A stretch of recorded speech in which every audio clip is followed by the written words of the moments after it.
Listo. Exacto. Bueno, y después del colegio se lo pueden enviar a Alba la grabación. Claro, la idea después es subirlo al Facebook del colegio, y ahí sí, reenviamos link, todo queda subido. Bueno, muchísimas gracias. Lidia, si te parece, le presentamos a Alba a las autoridades del Distrito 15 que están presentes. Sí, por favor, así damos comienzo a la reunión. Bueno. Van a matar, porque no siempre recuerdo los cargos, pero bueno, están la licenciada Vera Gallegos y el licenciado Gastón Parodi, presidente del Distrito 15 del Colegio de Psicólogos, y Gastón, ¿verdad? Correcto. Vicepresidente del colegio. Mucho gusto. Un gusto, Alba. Igualmente. Bueno, Buen día. Si las autoridades del colegio le quieren dar la bienvenida a Alba. Sí, claro. No sé si Vera está o se desconectó. Mirá, me parece algo que quizás le pasó con internet. A ver. Me parece que se desconectó, sí. Sí. Ah, ahí se está entrando de vuelta. Sí. Quería dar unas palabras de bienvenida, sí. No sé si estará apareciendo Lidia para ingresar, Vera. Acá no tengo nada para ingresar, estoy muy atenta a eso.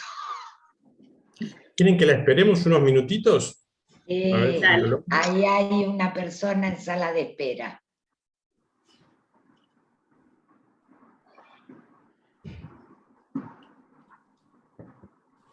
Ahora hay dos.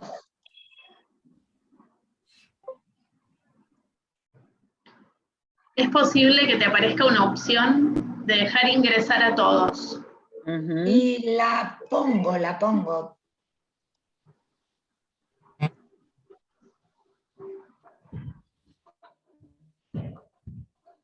Gastón, ¿querés tomar el rol un ratito y después se lo volvés a dar a Lidia y la ayudamos? Dale, si querés, pasame, Lidia, coanfitrión, y te doy una mano.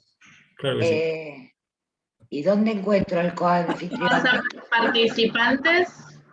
participantes abajo. Ajá. Lo buscas a Gastón Parodi. Participantes. Gastón Parodi. Te aparece una palabra more en azul y blanco, o más. No, dice y más. Lo pones como... Ahí está. Esperá que ahora se me escapó. Bueno. Listo. Ahí va Gastón. ¿Llegó? Todavía no.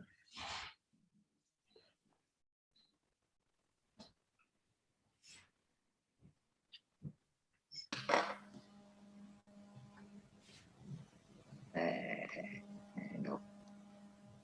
Ya se va a poder. Ay, disculpa, Alba. ¿Qué cosa? Lidia, ¿qué? Ahora te me perdiste, Gastón, de nuevo.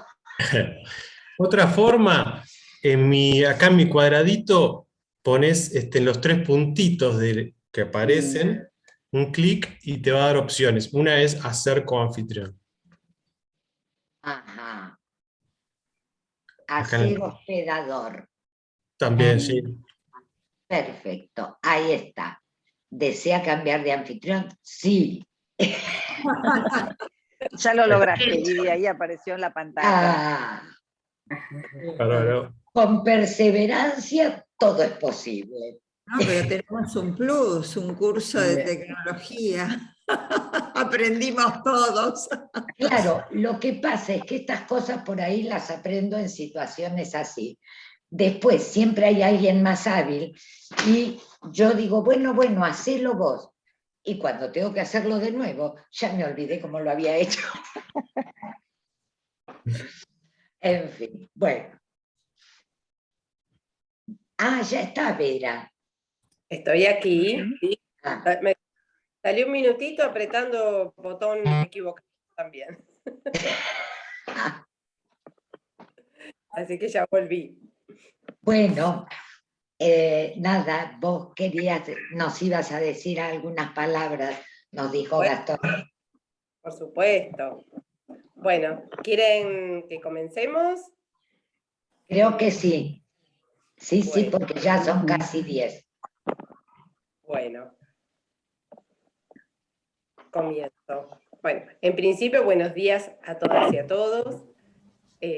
Como presidenta de este maravilloso colegio, cuyo distrito abarca 11 municipios y más de 5.000 kilómetros, voy a hacer un poquitito de historia, no los voy a aburrir. Hace unos años, el gran desafío que nosotros teníamos era encontrar la manera de acercar el colegio a las distancias físicas que teníamos con las distintas oficinas.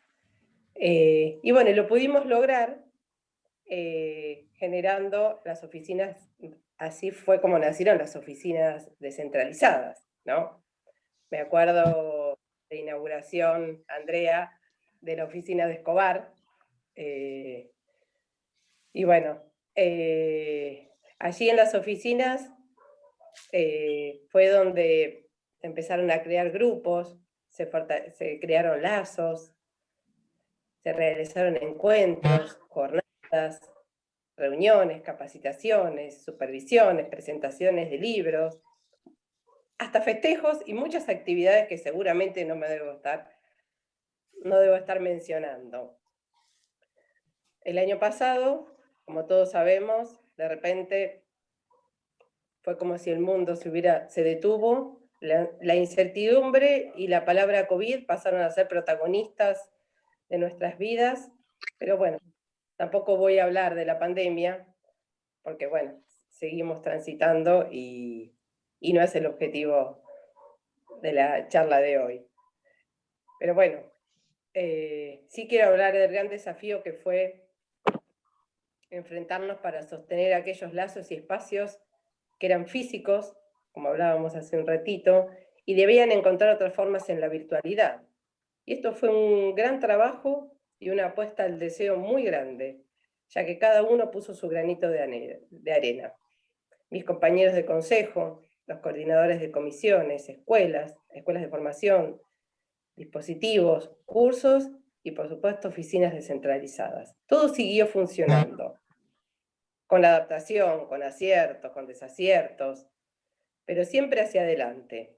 Y hoy estamos acá, cada uno desde su casa y a la vez estamos en la oficina de Escobar, del Colegio de Psicólogos, Distrito 15. Porque el conversatorio fue organizado por Andrea Grisuti y Lidia Sausto, y cuando digo organizado, me refiero a todo lo que implica institucionalmente llevarlo adelante, ¿no? Además de convocar nada más y nada menos que una referente en el psicoanálisis como Alba Flechler, autora del libro El niño en análisis y el lugar de los padres, entre otros, ¿no? No tengo más palabras que agradecimiento a Alba por estar acá, a Andrea Grisuti por su enorme compromiso, a Lidia Sausto por su gran trabajo, y a todos ustedes que están acá y que confían en el colegio y que confían en el Distrito 15. Y bueno, muchas gracias y bienvenidos. Gracias, Vera. Gracias, Vera. Realmente nosotros agradecidos al colegio que nos permita hacer estas actividades. Pero bueno, Alba, yo antes de darte la palabra a vos, no puedo dejar de mencionar y recordar a una querida colega que acaba de dejarnos. Me refiero a Mara Borgatello de Musolino. Ella fue una gran colega, una gran analista, psicoanalista, miembro analista de Mayéutica, que en varias oportunidades se hizo presente en este espacio. Ya no la vamos a tener presente, pero queda de ella una copiosa obra, como con unos 20 títulos. Bueno, allí podremos abrevar quienes fuimos sus discípulos. Y anoche, en una reunión informal, me enteré que los libros de los que era autora, que se encontraban en su casa, fueron donados a la biblioteca de la Escuela Freudiana de Buenos Aires, lo cual me produjo una enorme alegría. Mara siempre nos pedía que trabajemos por la transmisión del psicoanálisis. Ella era una verdadera militante de eso. Y bueno, a mí me parece que la mejor forma de honrar su memoria es precisamente trabajos como estos. Yo le pido mil disculpas, pero era una amiga muy personal y muy querida. Pero bueno, nada mejor que con una psicoanalista de la envergadura de Alba Flessler para continuar con este trabajo de transmisión. La sección biblioteca descentralizada tomó como modalidad invitar al autor de un libro a hablar sobre ese libro. Por eso hoy tenemos invitada a Alba, que nos va a hablar del niño en análisis y el lugar de los padres. Este libro, me decía Alba, ya tiene 3 ediciones agotadas. Yo me preguntaba, ¿por qué tanto éxito? Volviendo a releerlo como lo hago muchas veces, la conclusión a que llego es que la lectura tiene conceptos claros que nos sirven de faro en nuestra praxis, en el trabajo con niños. Nos muestra las resonancias que los niños producen en el adulto, nos habla de los deseos y los goces de los padres, y le da una especial atención a los tiempos del sujeto, mostrando cómo el analista debe estar atento a la especificidad de dichos tiempos en la singularidad de cada niño para poder avanzar en el tratamiento. Por supuesto, sostenido en la transferencia. Dicho esto, te doy la palabra, Alba, que seguramente nos vas a decir cosas muy, muy importantes. Gracias, Alba. Mariela. Hola. ¿Se escucha? Sí, se te escucha. Bueno, muchas gracias, Lidia. Gracias por tus palabras. Yo también me he conmovido al escucharte recordar la tarea persistente, continua de Mara por el psicoanálisis. Quiero también sumarme a ese homenaje y agradecerles la invitación, la presentación. Escuchaba a Vera, gracias Vera por tus palabras. Cada una de ellas ha tenido resonancias para los momentos que estamos viviendo. Pensaba cuántos duelos. La escuchaba a Vera, la escuchaba a Lidia, cómo nos está haciendo falta el abrazo. De algún modo nos pone en evidencia y hasta qué punto ha habido el esfuerzo de todos y de cada uno de nosotros por sostener la vitalidad del encuentro, por sostener vivos los espacios de intercambio y transmisión y sobre todo por sostener vital la práctica en la que estamos apostando día a día, atendiendo a cada uno de nuestros pacientes. Tengamos en cuenta que esta situación fue profundamente traumática. Creo que el trauma es una buena palabra para nombrar hasta qué punto, diría, desorganizó nuestro real, nuestra vida cotidiana, todos nuestros goces, el modo en que teníamos de tramitarlos día a día, pero no solo.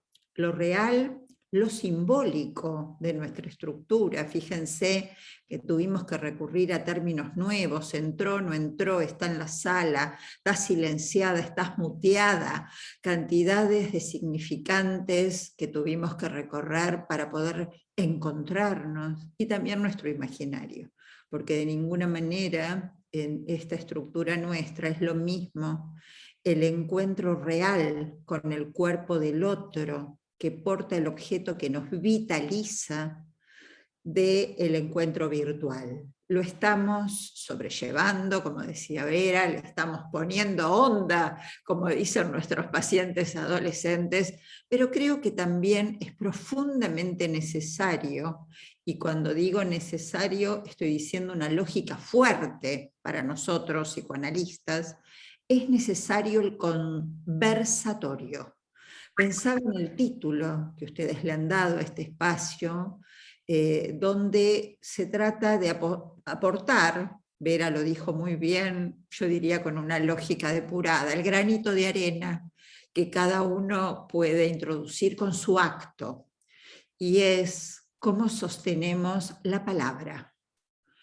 Conversatorio apunta a eso, a que la palabra tenga un lugar vital para el sujeto en tiempos no solo de pandemia, sino de avance de profundas propuestas que de algún modo desconocen la incidencia de la palabra para lo que nosotros llamamos la existencia del sujeto.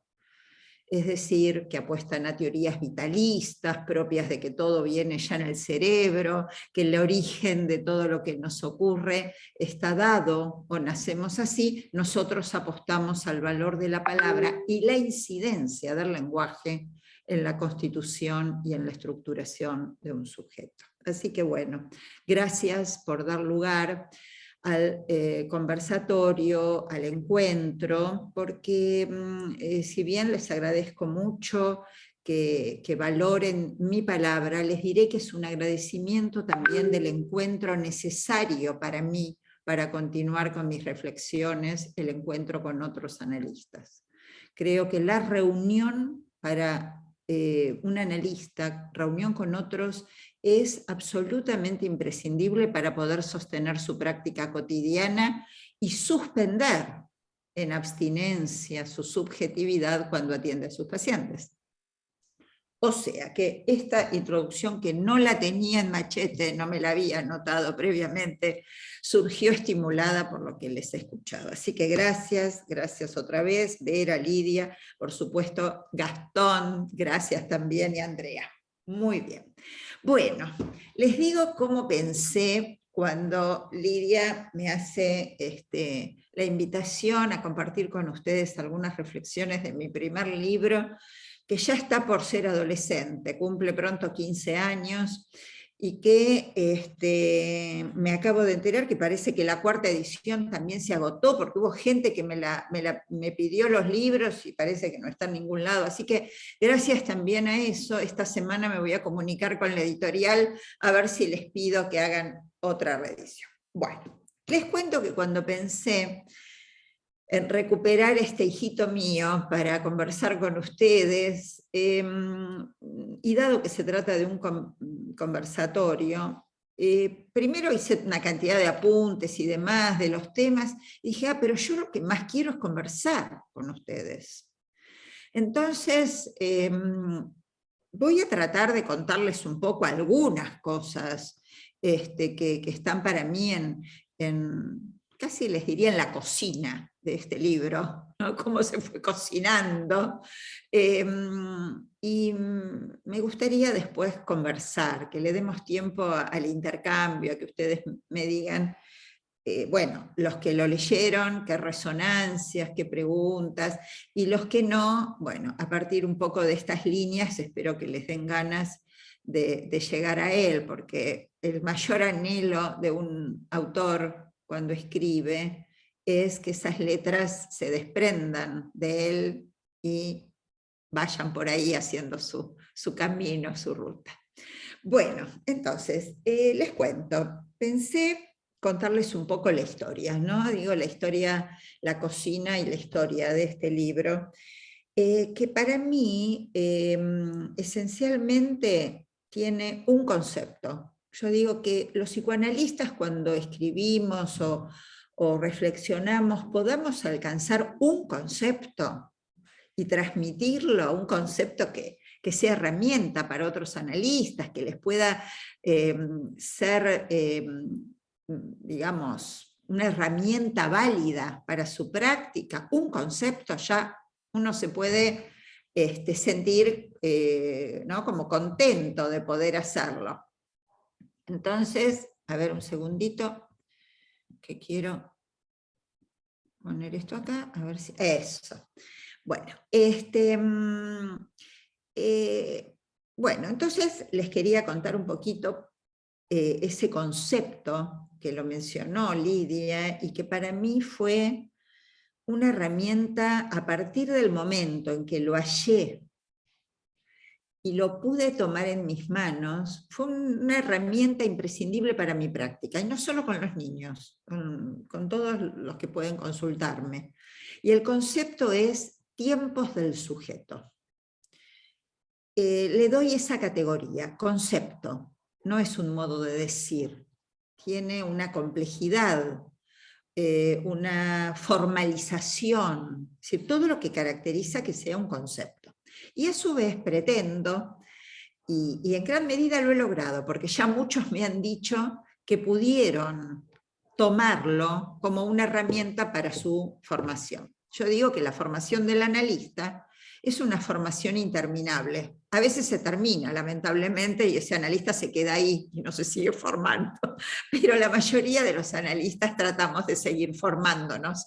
Y eso quiere decir que en nuestra caja de herramientas para la práctica analítica vamos haciendo entrar herramientas, encontramos las que nos faltan y entonces buscamos nuevas herramientas.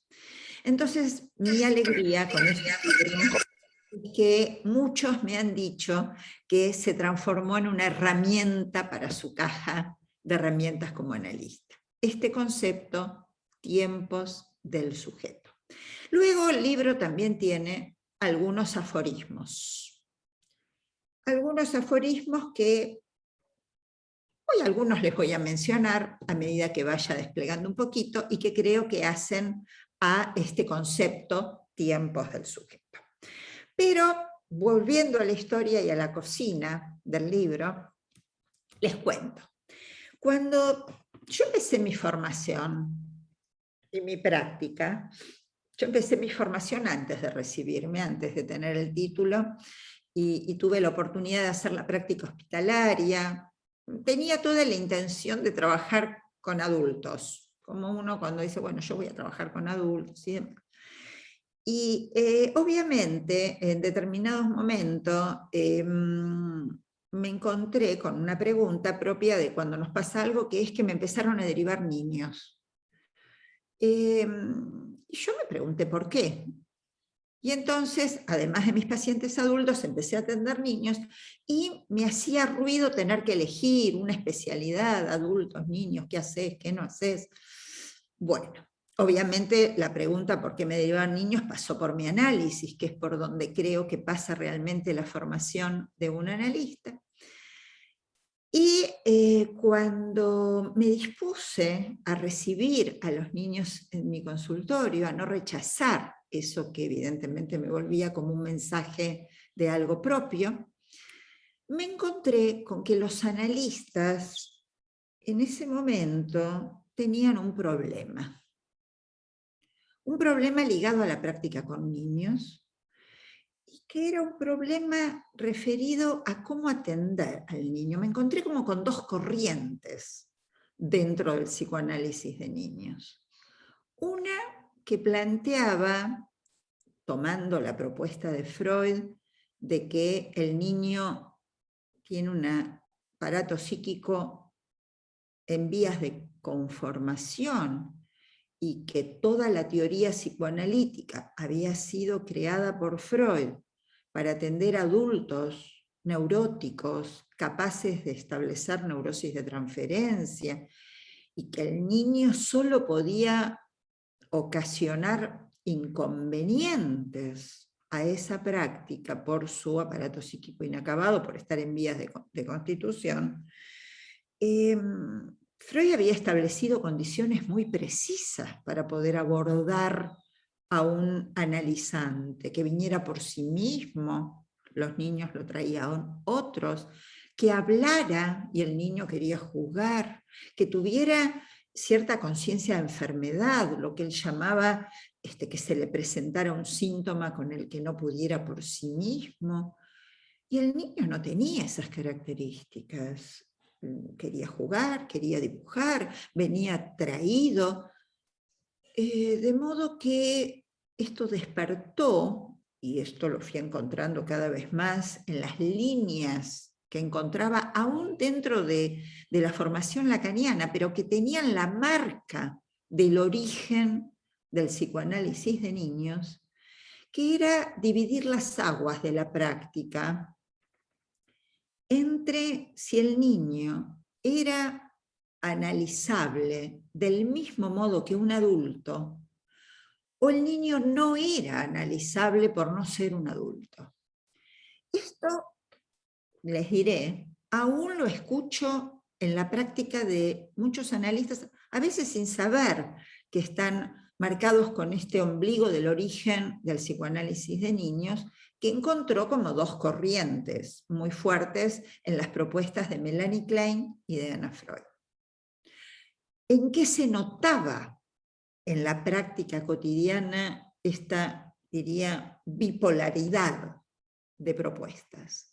Por ejemplo, los analistas que planteaban que el niño no era analizable porque todavía no tenía condiciones psíquicas para poder establecer neurosis de transferencia, estaba en vía de constitución, consideraron que había que atender a los padres y que el niño mejor ahorrarle el encuentro con el analista. Es el día de hoy que muchos analistas dicen, no, ¿para qué vamos a esperar en el trabajo con los padres? Es decir, se establece a priori pensando que el niño es una extensión determinada por lo que le pasa a los padres. Es decir, trabajando con los padres se va a producir eficacia en el niño y por ende no es necesario atender al niño, y se propone o bien el trabajo con los padres, o bien solo con los padres, o bien la derivación de los padres. Es decir, los padres consultan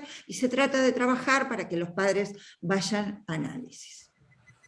Es una propuesta que está bastante basada en lo inacabado de la constitución psíquica del niño, que Anna Freud desarrolló además con una generosidad que a veces los analistas no terminamos de apreciar, sobre todo cuando pertenecemos a otras corrientes y de ese modo desechamos toda la experiencia que nos han transmitido nuestros antecedentes teóricos.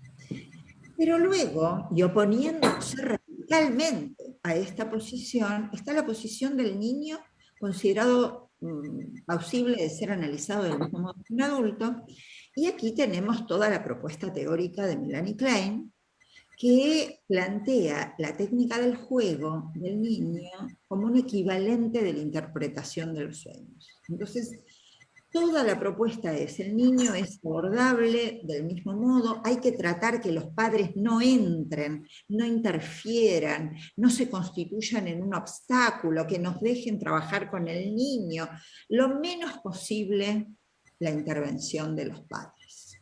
Padres sí, padres no, se terminó constituyendo en banderas que de algún modo escuchaba cuando yo quise empezar mi formación, y llegaran a producirme un clic. como diríamos, algo que dije, pero ¿qué pasa? Acá hay algo que no me hace herramienta para mi práctica. Entonces me encontré en ese momento con una frase de Lacan.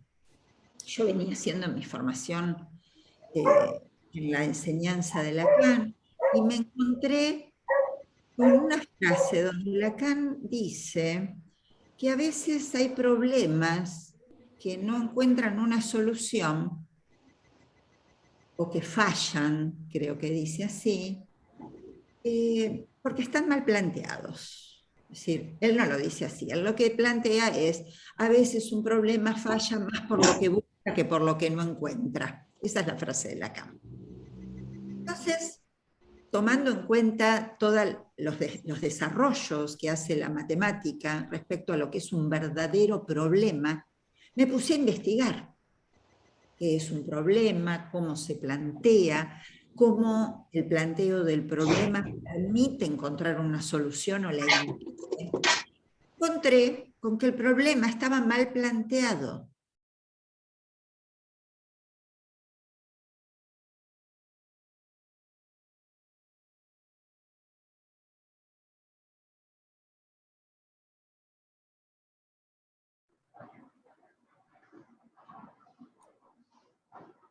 A mí me parece que Alba, Escucharla. sí. Sí. Alba, ¿nos escuchás? Teniendo internet hoy. A ver si vuelve. Le estoy mandando un mensajito.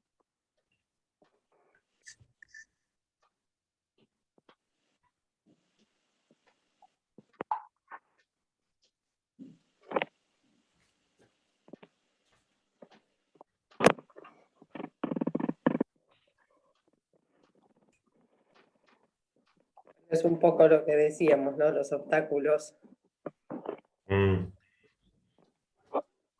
que nos traen la virtualidad. Pero ya va a volver, ya lo va a resolver seguro. Los imponderables. Sí. Bueno, podría ser como un corte de luz en un salón cerrado. Un Claro. micrófono que funciona, una puerta que se trabó. Internet donde estoy y voy a entrar por los datos. Dice que se cortó internet donde está y va a entrar por los datos. Bárbaro.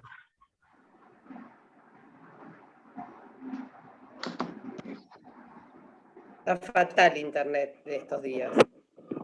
Sí, de hecho ayer hubo ayer a la mañana estuvo tremendo, por lo menos donde yo vivo, se caía a cada rato. Sí. Sí. No, yo estoy también con los datos. Sí. Hola. Ay, Alba. Hola. Bienvenida. ¿Qué tal? ¿Vieron lo que es lo real? Esto es lo real. Exacto. Lo real irrumpe. Y en todo caso, lo que cuenta es cuál es la respuesta que el sujeto da ante lo real. Por eso es que me gustó lo del granito de arena. Yo también lo digo muchas veces, ¿no? Es decir, ¿cómo encontramos eso? La posibilidad de tener opciones, de responder de otra manera. Bueno, sigamos.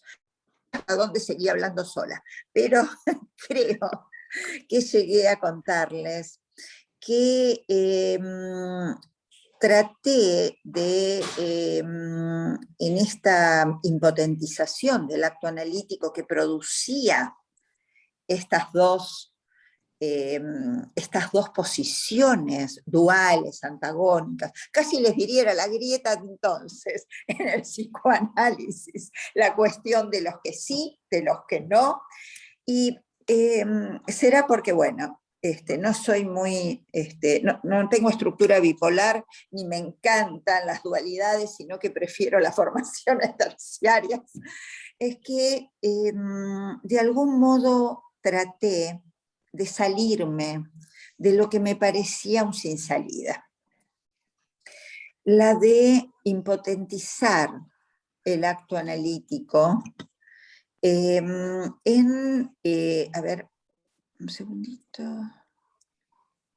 No, esto no, estoy bien. ¿Ustedes me escuchan bien? Perfectamente. Sí, Bueno, sí. bárbaro. Cualquier cosa me hacen señas, ¿sí? Bueno, les decía entonces que para salir de esa impotentización del acto analítico pensé que nos podía ser de utilidad, más que adherir a una u otra de las propuestas, pensar una salida lógica. La lógica en psicoanálisis, cuando podemos acudir a una formalización lógica de las respuestas que damos ante lo real, el niño le presentaba al analista un real en la medida en que él no se adscribía, no quedaba subsumido a la teoría que Freud había planteado. Entonces, al plantearme una lógica para investigar, pensé, claro, es que el niño no es el objeto del psicoanálisis. El objeto del psicoanálisis, el objeto quiero decir, como de cualquier disciplina científica, se trata de delimitar el objeto hacia el cual se dirige el acto. Es decir, el acto analítico apunta al sujeto. El niño no es lo mismo que el sujeto. Ni el adolescente, ni el adulto, ninguno de ellos es el objeto de nuestra disciplina científica. El objeto es el sujeto. Entonces, es ahí que surgió un primer aforismo. Ay, caray. Hola. Sí, te escuchamos, pero no te vemos. A ver, ahí estoy.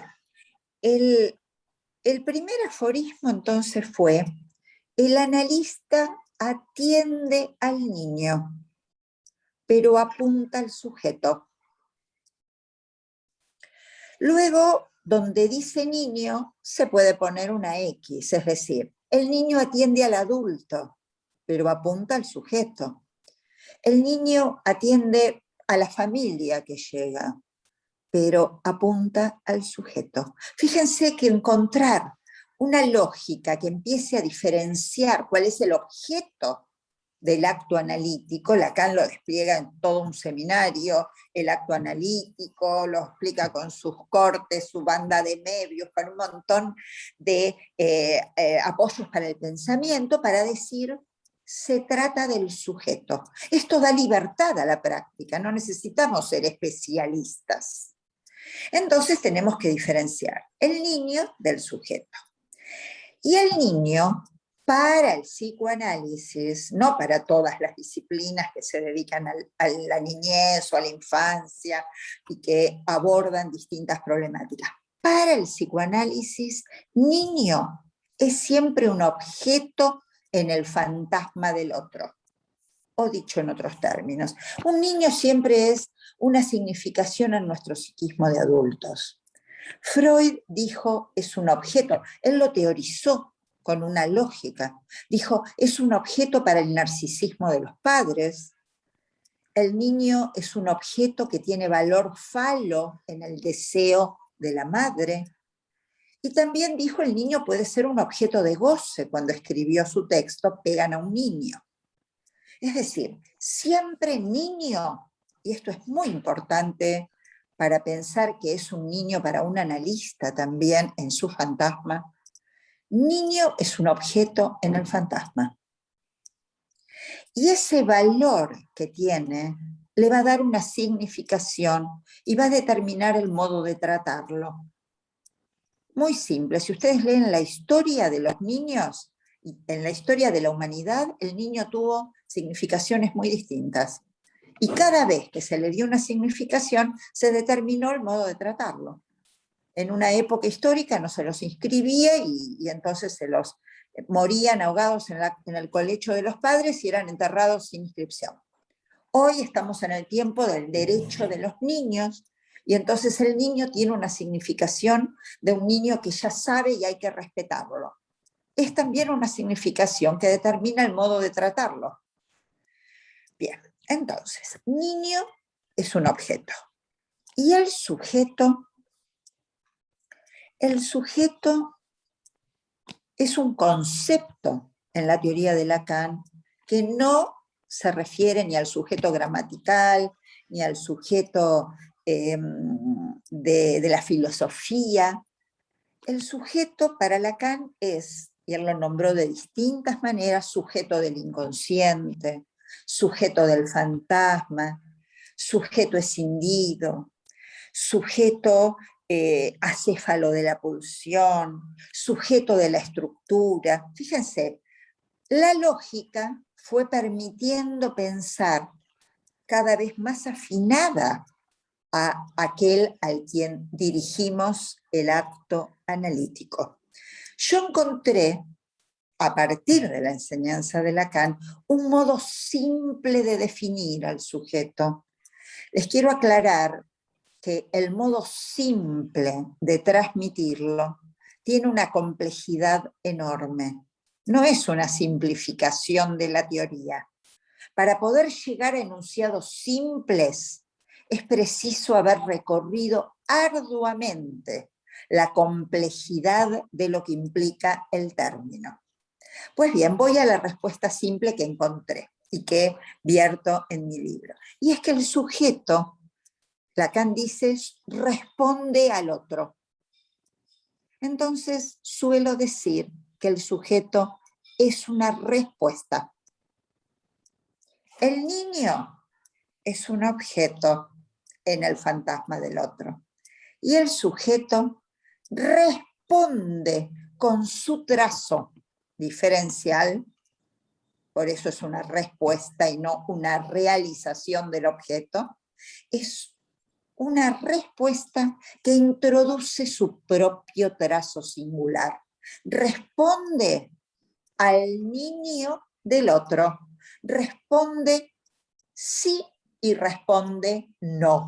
Es decir, se aliena a la demanda que el otro le hace de ser ese objeto, ese niño que el otro anhela o le demanda ser, y también responde no, introduciendo una separación a esa alienación y existiendo con su trazo singular por fuera del niño objeto del fantasma del otro.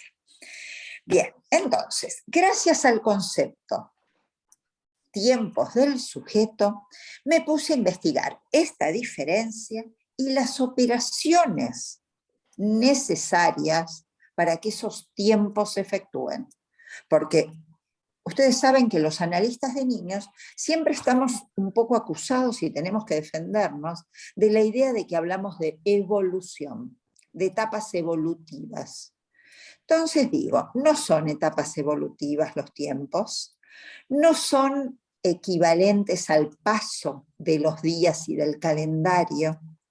Los tiempos del sujeto son tiempos de la estructura del sujeto que Lacan nombró real, simbólico e imaginario.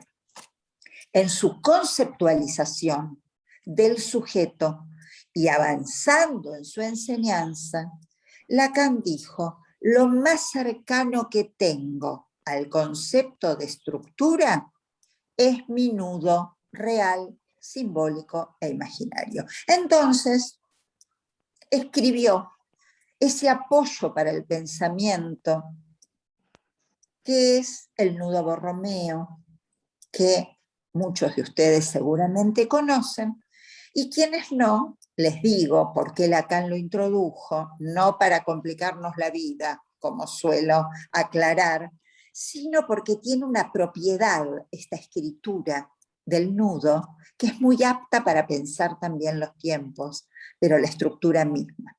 Este nudo está nudado de tal manera que tiene 3 anillos, uno de lo real, otro de lo simbólico y otro de lo imaginario, y que están anudados de tal modo que si corto uno de esos tres, se desarma el nudo.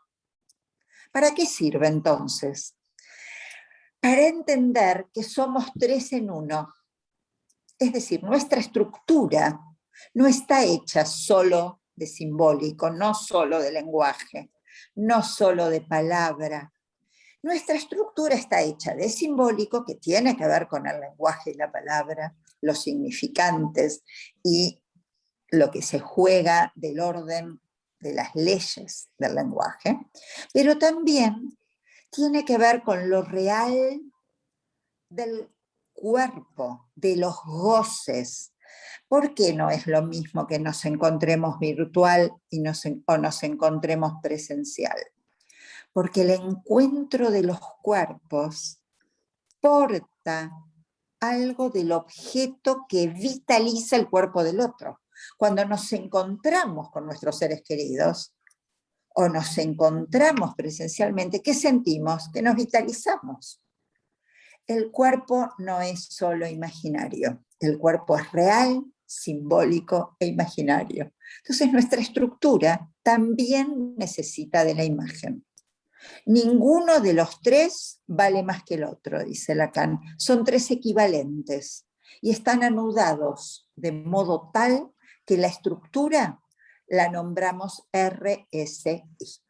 ¿Por qué lo traigo? Porque todos estos antecedentes que investigué, que trabajé, me llevaron a plantear entonces que el sujeto de la estructura, más que edad, tiene tiempos.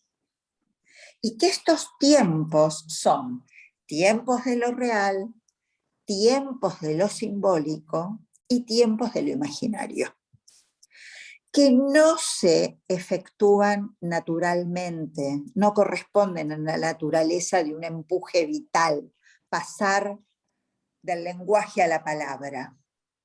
Hay sujetos que disponen, están dentro del lenguaje y no pueden disponer de la palabra, o que pueden disponer de la palabra, pero no pueden hacer una articulación en discurso.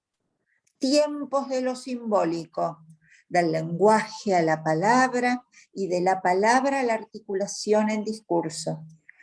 Tiempos de lo real, que implican redistribución de los goces.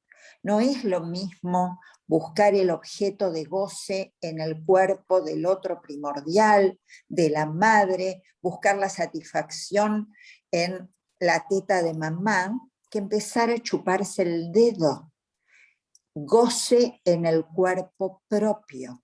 El pasaje del objeto, del cuerpo del otro, al cuerpo propio y al cuerpo del partener, revela tiempos de redistribución de los goces.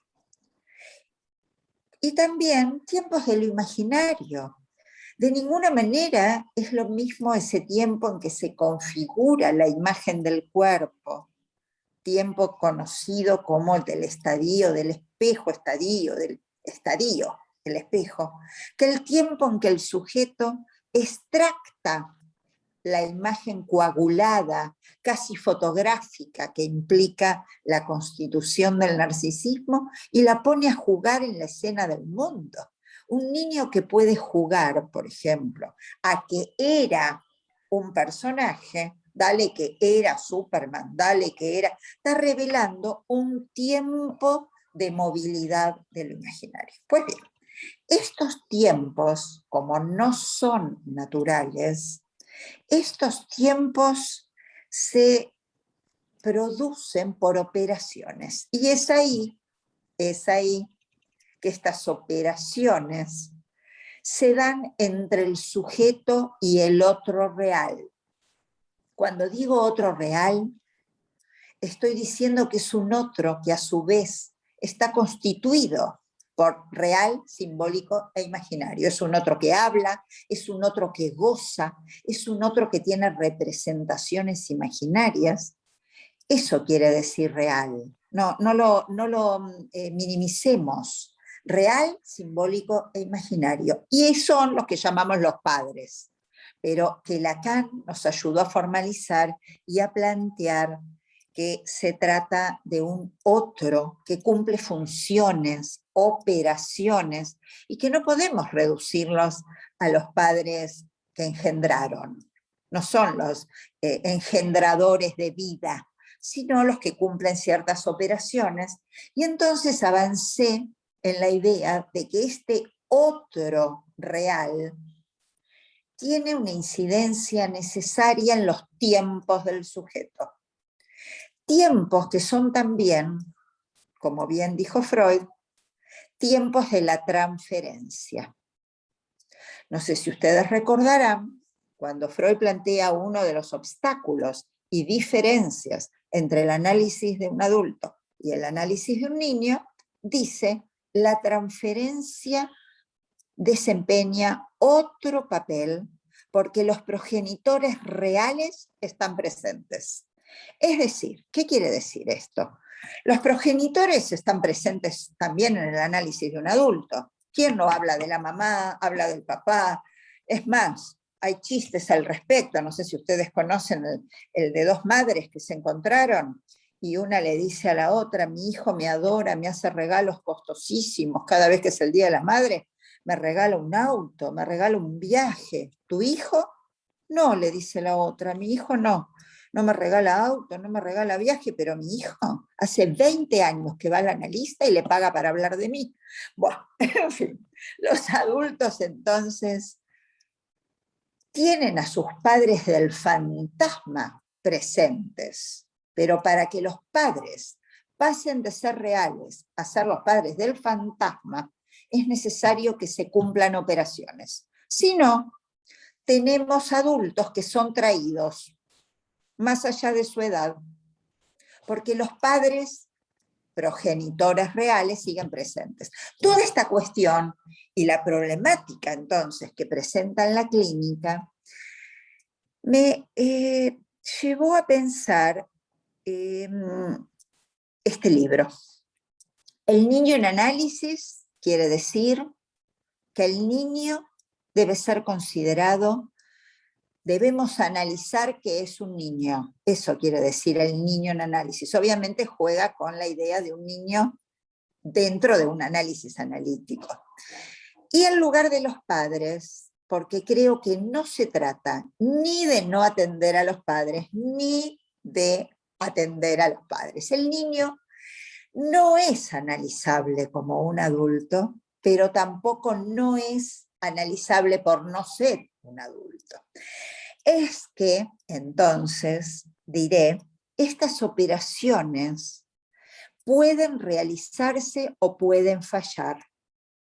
Y en las entrevistas preliminares, yo les planteo a los analistas que traten de desplegar el nudo de los padres, el mapa de los goces, y ver dónde los padres pudieron o no sostener las operaciones deseo de la madre y nombre del padre para que los tiempos del sujeto puedan recrearse. He ahí otro aforismo.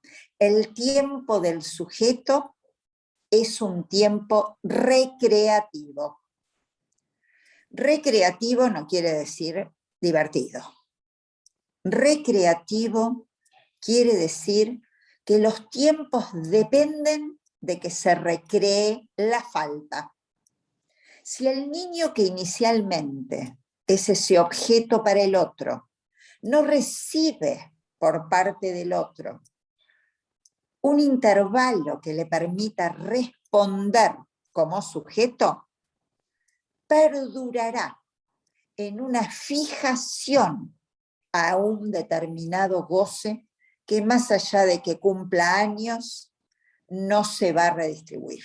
Entonces, la recreación quiere decir recrear la falta para cada tiempo del sujeto. Dejar de ser el objeto para constituirse en un sujeto que va a relacionarse con la falta de objeto causa de su deseo. De este modo, entonces, el analista en el encuentro con los padres va a tratar de delimitar el tiempo del sujeto, va a tratar de delimitar qué operaciones se pudieron realizar del lado del otro y cuáles han fallado para poder decidir sus intervenciones. Yo tenía varias cosas más para decirles, porque no quisiera extenderme mucho más porque tenemos media hora y quiero conversar con ustedes, pero quiero contarles que este concepto, tiempos del sujeto, bueno, a ver. Este concepto, tiempos del sujeto, es un concepto que pude extender a también pensar tiempos del juego, tiempos del dibujo, tiempos de la transferencia. Y en cada uno de estos ámbitos he podido encontrar especificidades distintivas para orientar las intervenciones del analista. Pero bueno, el concepto de intervenciones del analista según los tiempos del sujeto lo he desplegado en mi segundo libro y entonces no voy ahora a ahondar en esto. Preferiría que conversemos porque cuando estaba pensando en las líneas que quería compartir con ustedes, pensé que no los conocía. Y entonces a veces tiene un agregado en la transmisión el no contar como con cierto conocimiento del interlocutor antes de seguir avanzando con determinadas terminologías o conceptos. De modo que yo largué estas pinceladas y espero que ustedes me pregunten, que conversemos y me extiendo en lo que a ustedes les gustaría o me quieran preguntar. El libro entonces tuvo esa cocina y la propuesta de darle al lugar de los padres en el análisis de un niño una eficacia lógica, poder pensarlo desde una lógica y no desde una técnica. Así que bueno, esto dio lugar a poder pensar las intervenciones del analista en las entrevistas, en la dirección de la cura, con el niño y con sus padres, porque yo recibo en entrevistas preliminares a los padres y también al niño antes de decidir un análisis. Bueno, conversemos. Prefiero que cortar aquí, aunque sean solo algunas pinceladas, no les voy a contar todo el libro, si no, no lo van a leer. Y prefiero parar aquí. Bueno, los escucho.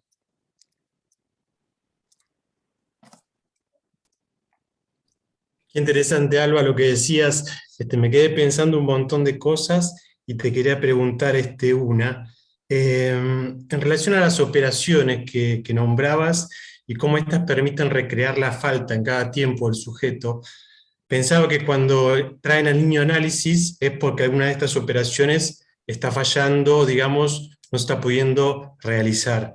Te quería preguntar, ¿cómo pensás que esta falta se puede recrear en las diferentes maneras en las que traen al niño, ¿no? Digo, si es una consulta por síntoma, si es en relación al ideal que esos padres tienen para ese niño, o si la demanda viene por el lado de lo institucional, ¿no? Las escuelas. Más o menos por ahí, a ver. Ok. ¿Quieren que vaya contestando o me dicen varias preguntas y las retomo? ¿Cómo es la dinámica que ustedes se dan? ¿Cuál les resulta más cómoda? ¿Cómo pensás, Lidia? Si hay muchas preguntas, las condensamos. Si surge, como en este caso, una, la contestamos. Bueno, entonces empiezo y por ahí van surgiendo. Me sonrío, Gastón, porque es como si te dijera, por favor, lee el segundo libro. Es como que eso Alba, lo contesta un poco ahí. Alba, nos estás provocando, porque tendremos Exactamente. que invitarte Claro, las ganas, que ¿sí? leerlo para que vengas a conversar sobre el segundo libro. Con Y todo aparte gusto, pedirte, con todo por gusto. favor, que se reten porque no los podemos conseguir. Ay, les digo que sí, gracias a ustedes esta semana me voy a poner a hablar con la gente de la editorial, porque es cierto también que con la pandemia, es decir, yo ya tenía entrando en el horno el próximo libro, cuando en marzo del 2020, y ahí quedó todo, ni yo lo corregí, ni ellos siguieron, a todos nos obligó a tener que, como dice el circulito de la tecnología, recalculando, ¿no? Vieron que ahí está. Bueno. A ver, pero gracias por el estímulo, de todas maneras, es importantísimo. Bueno, Gastón, mira, de todas maneras algo voy a decir, ¿no? Siempre digo algo, nunca voy a decir todo, por más que uno anhele, pero bueno. Yo creo que el primer paso es poder ubicar, yo digo delimitar, para decirlo más precisamente, dónde está la fijación de goce, qué es lo que no se recreó. Porque en algunos aspectos pudo haberse recreado y en otros no. Y de hecho, si hay un síntoma, quiere decir que hay una respuesta, porque el síntoma ya es una respuesta del sujeto. Claro. Está en otra situación, que si efectivamente, como yo hago la distinción, digo, los padres vienen en 3 posiciones que vos las dijiste con tus palabras, pero bueno, yo voy a recordarlas con las mías, porque hace también a un intento de formalización del modo de llegada de los padres, ¿no? Porque implican 3 modalidades de transferencia diferentes. Sí. Es distinto, a ver, en lo fenoménico, decimos, son padres que vienen, hablan, se preguntan por qué será que se hace pis, por qué será que no le va bien en la escuela. En general el chico tiene un síntoma y los padres tienen preguntas. Estamos ante una transferencia con una vertiente más simbólica. Claro. Implica otro tipo de intervenciones. Pero bien, y claramente cuando vos decís vienen con el ideal, se correspondería a lo que yo llamo, en lugar de venir con una consulta que implica una pregunta, en lugar de consultar, demandan. No consultan, pero demandan. Yo le doy a la palabra consulta una connotación más fuerte, como no la que normalmente decimos, recibí la consulta por parte de la escuela, no. Yo le llamo consulta al que viene con pregunta, es decir, que busca un saber, está en relación a la transferencia, posicionado con otra disponibilidad. Claro. Es diferente el que viene con este ideal que vos bien señalás, que sería lo que Freud llama los padres que vienen a pedirnos que le devolvamos el niño sano, y para ellos el niño sano es el que les da contento. Es decir, vienen con una demanda de que devolvamos al niño a su lugar de objeto. Y entonces es otro tipo de transferencia. Vienen con una transferencia más ligada a la vertiente imaginaria, que en lo fenoménico, en general, tiene una connotación idealizada del analista, ¿no? Es decir, usted que la googleé, me dijo un padre, y es tan famosa, y que, qué sé yo, o mi tía me lo recomendó porque usted en 2 veces lo curó al vecino del tío, ¿no? Una especie de pedido mágico de solución que coloca al analista en lo que es más una vertiente amorosa de la transferencia, no tan simbólica. Es muy importante tener en cuenta qué lugar uno ocupa en la transferencia. Muchas veces hay una genuina voluntad y disposición de hacer el bien, pero yo digo, seamos en estos cautos, no se trata de hacer el bien sin mirar a quién, pero no por una cuestión de mala intención o de mala disposición, sino porque si no contamos con la transferencia, con el herramienta transferencial, nos vamos a frustrar mucho. Es decir, nos vamos a encontrar con que, por ejemplo, este lugar tan idealizado, cuando en 2 reuniones no resolvamos mágicamente las cosas, vamos a pasar al tercer subsuelo. No era tan buena como decían, pura propaganda, lo que sale en las redes, qué sé yo. Entonces es importante pensar, no creárnosla en primera instancia, y en segunda instancia diferenciar la vertiente simbólica de la transferencia de la vertiente imaginaria. Y luego, cuando se trata de lo institucional, yo digo, no consultan ni demandan, los mandan, ¿no? Entonces, es otra posición porque la transferencia es predominantemente real, es decir, vienen enojados o malhumorados o a disgusto o creyendo paranoicamente que la maestra odia al niño o que tiene algún arreglo económico con uno, qué sé yo. Es otro tipo de transferencia y es la vertiente real de la transferencia. De modo que lo que señalás es una distinción clínica fundamental y requiere intervenciones muy diferentes.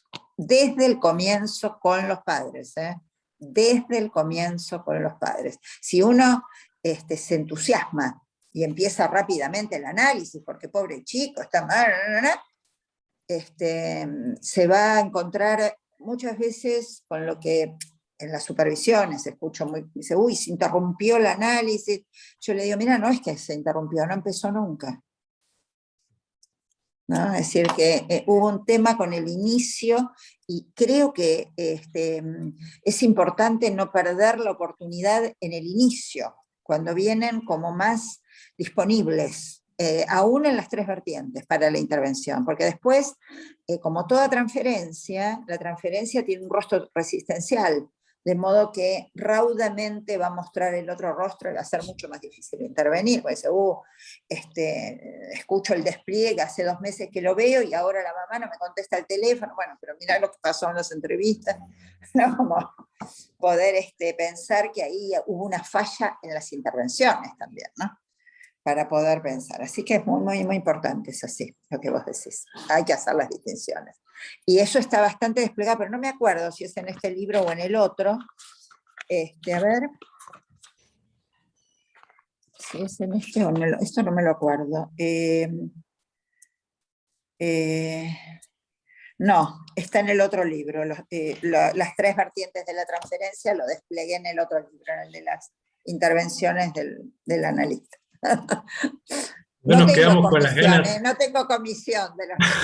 Nos quedamos con las ganas de ese otro libro también. Ese todavía hay porque ese libro tuvo la suerte, la fortuna, que la editorial había decidido sacarlo con el diario, con un diario, con La Nación en ese momento. Y vieron que todos los diarios sacan colecciones de libros. Bueno, entonces habían decidido sacar una colección de psicoanálisis y habían elegido creo que 10 títulos y entre esos eligieron mi libro. Yo feliz, porque hicieron una tirada de 10.000 ejemplares, una barbaridad. Y entonces el libro ¿no? Es decir, el de tapa, este es el primer, ¿ustedes lo vieron alguna vez? Esta es la tapa de la primera edición del niño en análisis y el lugar de los padres. Bueno, el otro tenía toda una edición también así, buen formato, y lo sacaron más berreta, con, digamos, hojitas más de reciclado, y qué sé yo, pero el contenido está. Así que se consigue y está barato, porque lo sacaron en un precio muy económico. Y deben tener, en la editorial seguro lo tienen. Se agotó el otro, el más... lindo, digamos, con la tapa, las hojas. Pero el otro tiene mi foto en la tapa. Así que se consigue. Bueno, muchas gracias, Salva. De nada, Gastón. ¿Hay alguna otra pregunta? Sí. ¿Me escuchas? Sí, ¿quiénes? Quisiera verte Vera. también. Vera. Ay, Vera, ahí estamos. Sí, Vera, decime. Sí, yo me quedé pensando un poquito en lo que comentabas recién en relación a este primer encuentro de los padres, ¿no? Y la importancia de, y esto que vos comentabas que muchas veces dicen, bueno, en dos o tres veces se resolvió o en 2 o 3 veces se solucionó. Y me preguntaba si esto tenía que ver con estas 2 o 3 veces que por ahí muchas veces las personas mencionan, tiene que ver tal vez con intervenciones que vos haces con los padres, a veces sin llegar a ver a los chicos, ¿no? Es una pregunta, porque a mí me ha pasado, yo ahora no atiendo chicos, pero en su momento de no llegar a conocer al niño, ¿no? Real, ¿no? Físicamente.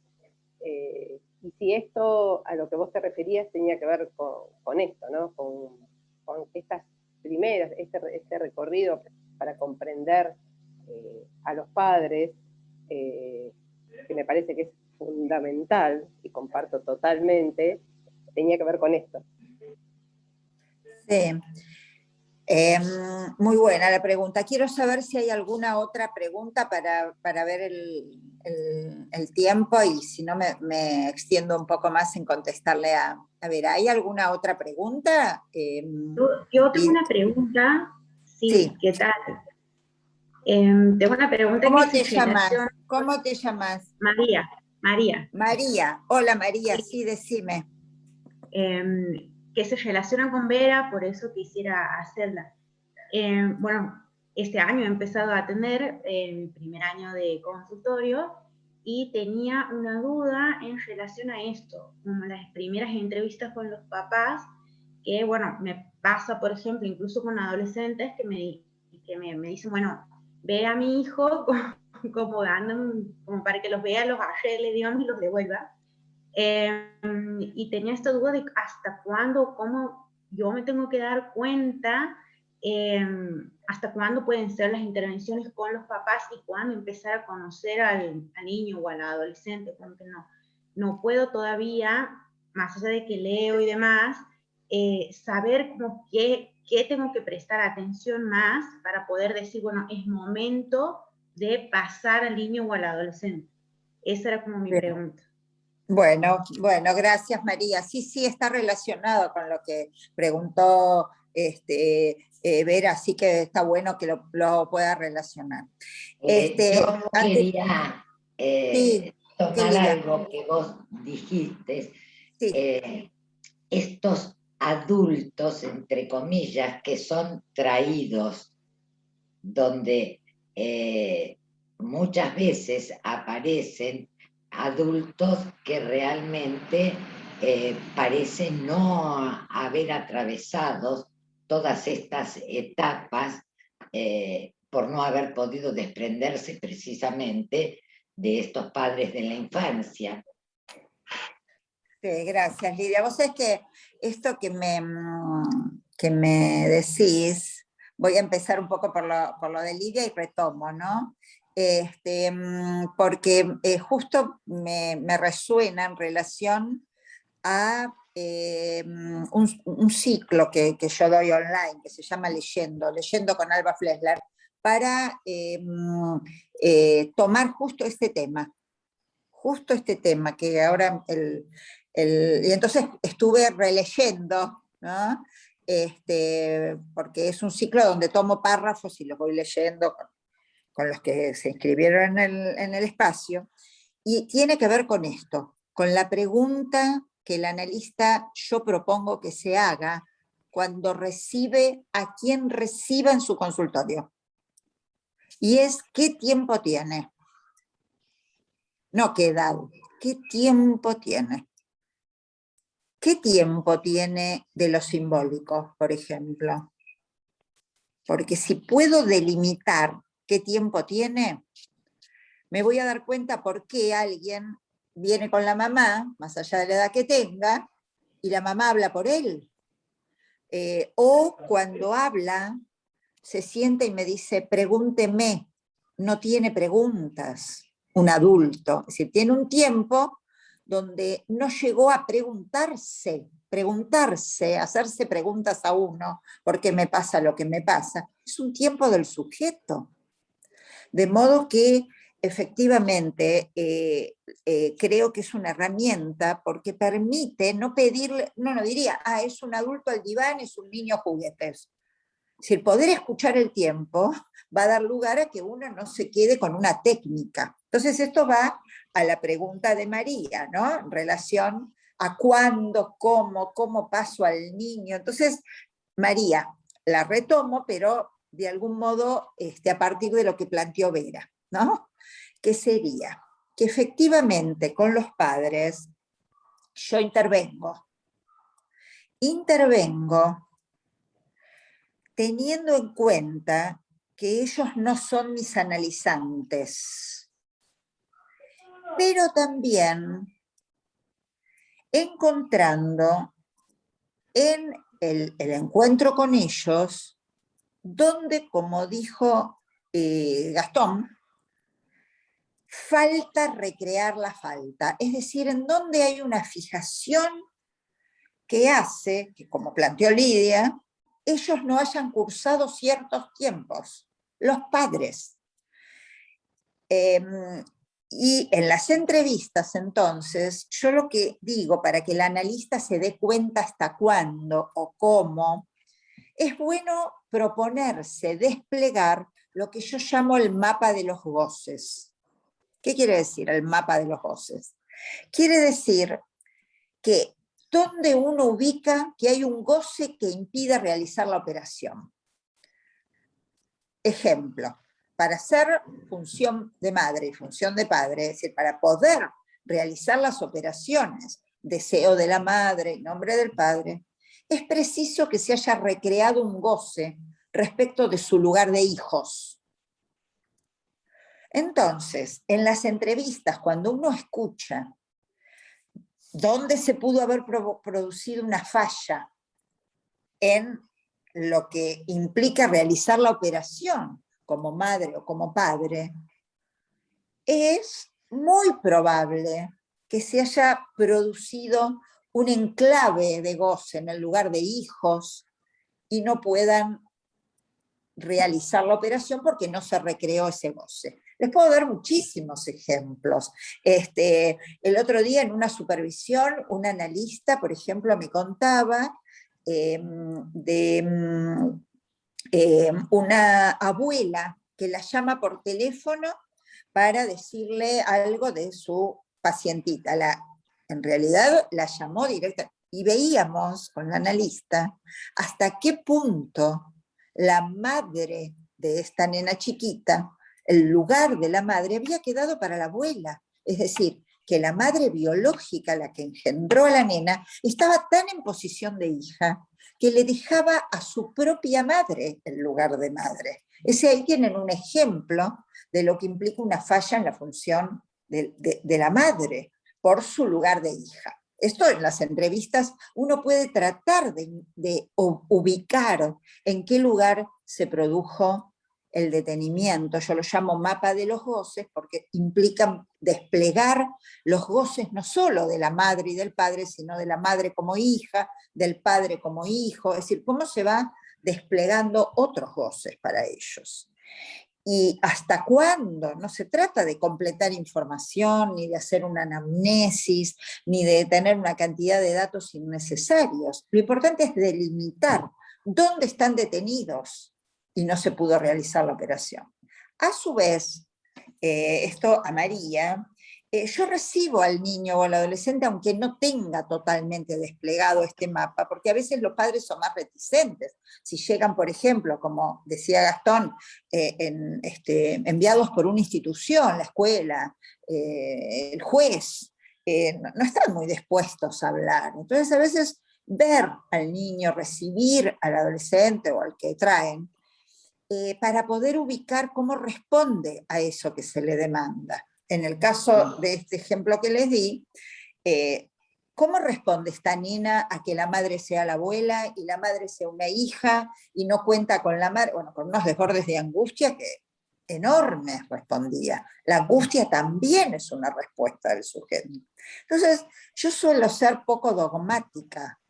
Y efectivamente, en las intervenciones con los padres, yo intervengo con los padres para destrabar esos puntos de fijación, no con consejos, no aconsejo a los padres lo que tienen que hacer porque descreo de la buena voluntad. Yo considero que las operaciones se realizan mucho más allá de la buena voluntad. Creo que tienen que ver con cuestiones inconscientes. El deseo de la madre es un deseo inconsciente, la nominación tiene que ver con cómo se juega el deseo y el goce en el padre.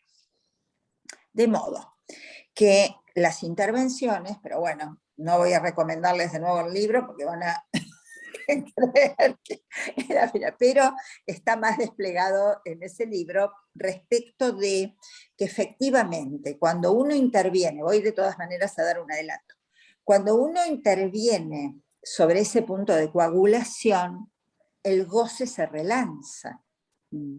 Entonces, hay movimientos en los niños, hay movimientos en toda la estructura. ¿Vieron que se dice cuando uno se analiza todos cambian? En una familia, ¿no? Se dice cuando uno se analiza todos cambian. ¿Por qué? Porque al relanzar un goce que estaba coagulado, se mueve todas las relaciones, ¿no? Es decir, todas las relaciones de goce que hay entre el sujeto y sus objetos de goce. De modo que sí, intervengo, pero intervengo de un modo específico, no los analizo, porque ellos no vienen a analizarse con el analista del hijo. Son intervenciones en lo real, en lo simbólico y en lo imaginario, pero requieren una formalización que implicaría un despliegue bastante más arduo. Lo que yo quisiera es que este libro y el otro de las intervenciones les permita a los analistas desprenderse de una técnica dogmática o de una teoría religiosa, que puedan disponer de una lógica para poder tener libertad de sus intervenciones y no pensar que se salen del psicoanálisis por intervenir de un modo que no está tan enmarcado o tan encuadrado en esa técnica. Por ejemplo, si en las entrevistas no vienen los dos padres, les doy un ejemplo, que no tienen que venir los dos padres, ¿no? ¿Cuándo sí y cuándo no?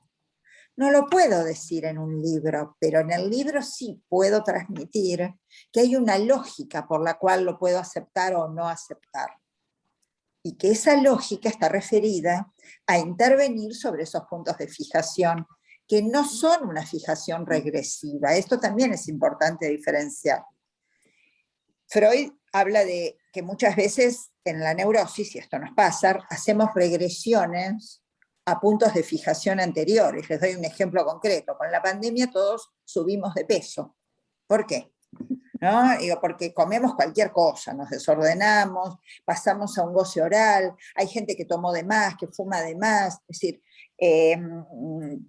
a comer cosas que no se está habituado. Bueno, este desborde del goce oral es regresivo.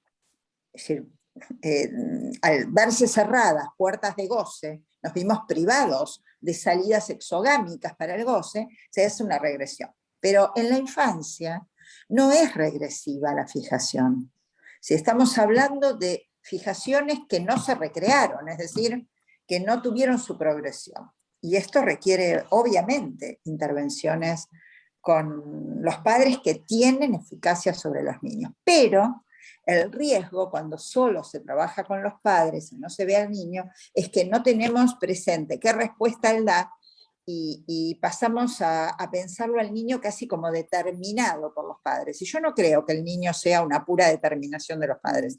Yo creo que el sujeto responde y responde con muchísimas más variables de la que los padres pueden, porque hay contingencias, hay encuentro con maestros, hay encuentro con amigos, el encuentro con un analista es una contingencia también que introduce variables.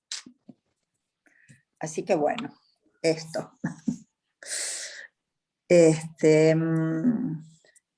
Muchas gracias, Alba. Perdón, me parece que...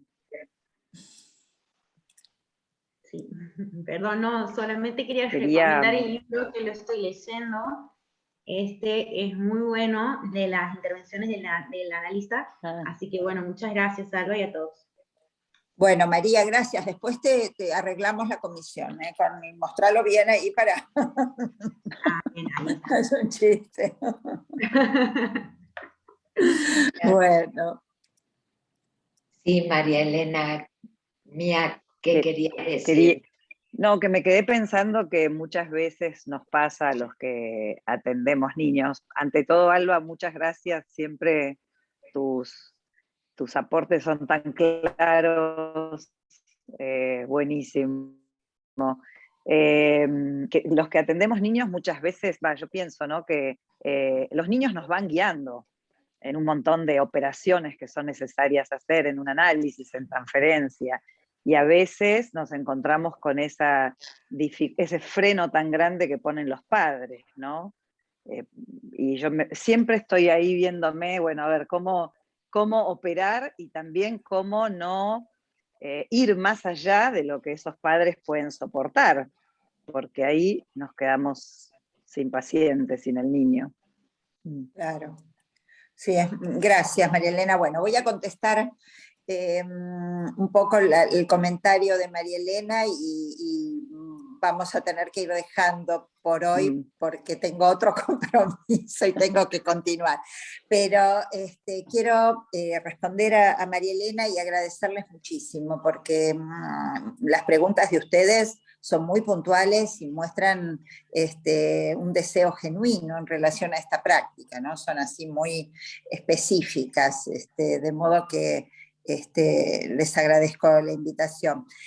Respecto de lo que decís, María Elena, sí, tal cual, es la prueba de dos cuestiones. Una es el tema de, cómo la transferencia de los padres es uno de los tópicos más difíciles de manejar para el analista de niños, para el analista que trabaja con niños, porque no son nuestros pacientes, pero ellos vienen con su transferencia con el analista de niños, y esto implica que si vienen con una transferencia, también vienen con una resistencia.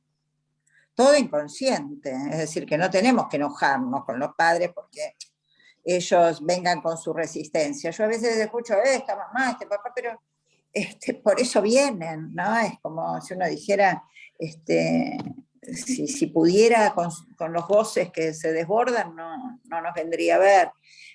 Por eso, bueno, una vez se enoja porque tiene el fantasma de los padres buenos y los padres malos, pero no. Yo creo que todos los padres vienen con su transferencia, con su padecimiento y con su resistencia. Y Freud nos da una joyita muy interesante para pensar las intervenciones con ellos, cuando dice que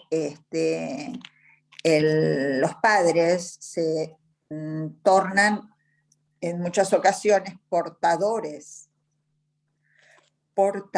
dice él, de la resistencia. Y entonces se peligra el análisis del niño, dice él, y entonces es preciso aunar al análisis del niño una influencia analítica sobre los progenitores.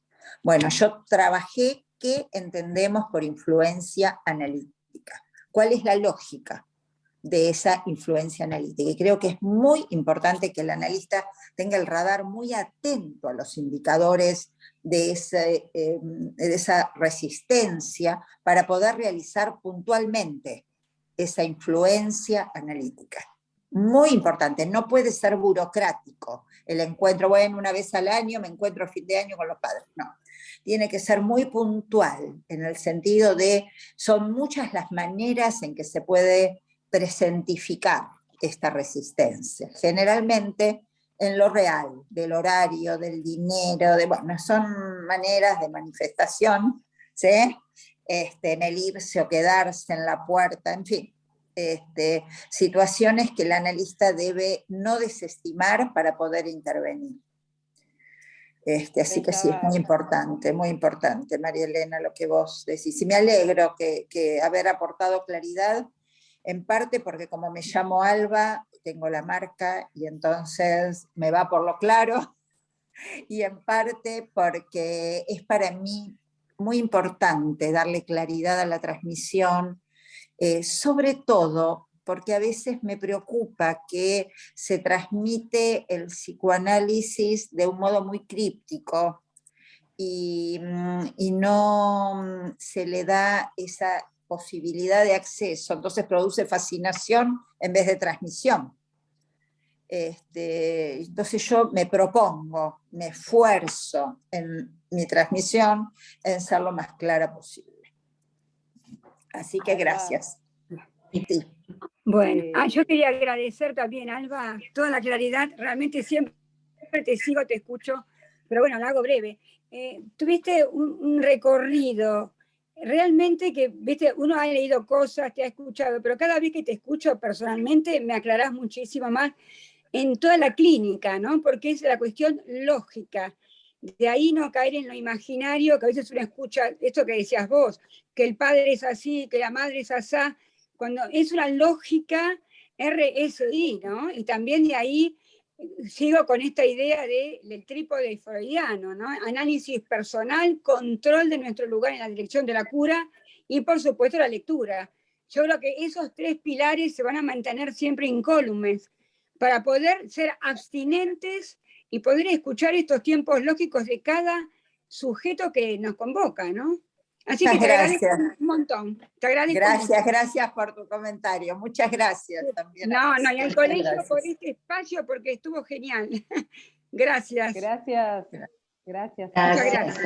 Alba. Muchas gracias. Fue un placer compartir esta mañana contigo y trabajaremos el libro y después te consultamos.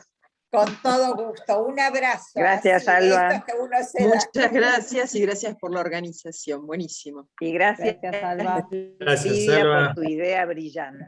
Lidia, Bueno, Andrea, siempre. Me quedo con Chao. el mapa de goces. Sí, buenísimo, sí, a desplegarlo. Gastón. Me alegro, gracias. Un beso Gastón, grande y mandame sigamos el link en contacto. donde puedo encontrar. Sí, luego lo subimos y enviamos el link para todos, claro que sí. Bueno, Gracias y a espero todos. mándenmelo también a mí. Gracias Cualquier a cosa todos. seguimos en contacto. Si quedaron preguntas, escríbanme. Chau. Tal cual. Hasta Besos. pronto, Gracias. pronto. Otro encuentro. Chao.